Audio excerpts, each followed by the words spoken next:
और वाहन के पुर्जों पर कोई बड़ा प्रतिकूल असर नहीं मिला। सरकार ने ये भी स्पष्ट किया कि सुप्रीम कोर्ट में E20 को एक्सपेरिमेंट बताए जाने की खबरें गलत हैं। मंत्रालय के मुताबिक अदालत में हुई सुनवाई एथेनॉल आपूर्ति से जुड़े कानूनी विवाद पर थी, न कि E20 नीति की वैज्ञानिक वैधता पर। हालांकि हाल के दिनों में इस मुद्दे को लेकर सरकार और विपक्ष के बीच राजनीतिक बहस तेज हो गई है।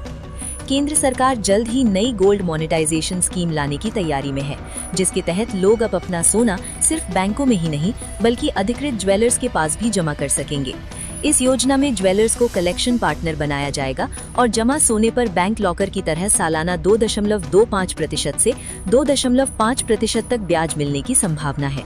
सरकार का उद्देश्य घरों में निष्क्रिय पड़े सोने को वित्तीय प्रणाली में लाना, सोने के आयात पर निर्भरता कम करना और अर्थव्यवस्था को मजबूती देना है। इससे आम लोगों को अपने सोने से अतिरिक्त आय का अवसर मिलेगा, जबकि ज्वेलरी उद्योग और देश की अर्थव्यवस्था को भी लाभ होने की उम्मीद है।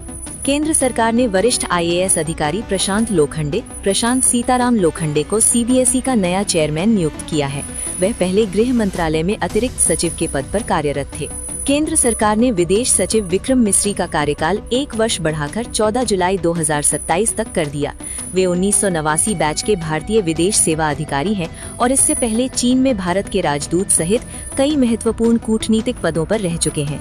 वहीं केंद्रीय मंत्रिमंडल ने दिल्ली में 8.1 किलोमीटर लंबे 6 लेन द्वारका टनल परियोजना को मंजूरी दी, जो द्वारका एक्सप्रेसवे को नेल्सन मंडेला मार्ग से जोड़ेगी। लगभग 14,115 करोड़ रुपए की लागत वाली ये परियोजना दिल्ली NCR में यातायात सुगम करेगी, यात्रा समय घटाएगी और कनेक्टिविटी में बड़ा सुधार होगा। राजस्थान के जोधपुर में प्रसिद्ध कवि, लेखक और अभिनेता शैलेश लोढ़ा की बेटी की शादी के अवसर पर 3 दिवसीय विवाह समारोह का आयोजन किया जाएगा। इस समारोह में देश भर से कई जाने माने कवि, साहित्यकार, टीवी और बॉलीवुड से जुड़े कलाकारों के शामिल होने की संभावना है। शादी के कार्यक्रम पारंपरिक राजस्थानी रीति रिवाजों के साथ होंगे, जिनमें संगीत, मेहंदी और विवाह सहित कई सांस्कृतिक आयोजन शामिल रहेंगे। समारोह को लेकर जोधपुर में विशेष तैयारियां की गई हैं और ये आयोजन साहित्य और फिल्म जगत की कई चर्चित हस्तियों की मौजूदगी के कारण आकर्षण का केंद्र बना हुआ है। फिल्म आर्यभट्ट का 0 में अभिनेता हिमांशु कोहली एक बिल्कुल नए और गंभीर अंदाज में नजर आएंगे।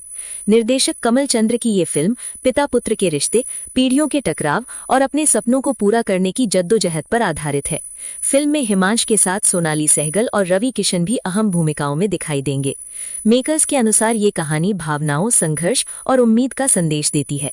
फिल्म 7 अगस्त 2026 को सिनेमाघरों में रिलीज होगी। भारत और इंग्लैंड के बीच दूसरे T20 मुकाबले में भारत ने पहले बल्लेबाजी करते हुए 20 ओवर में 190 रन बनाए, जिससे इंग्लैंड को 191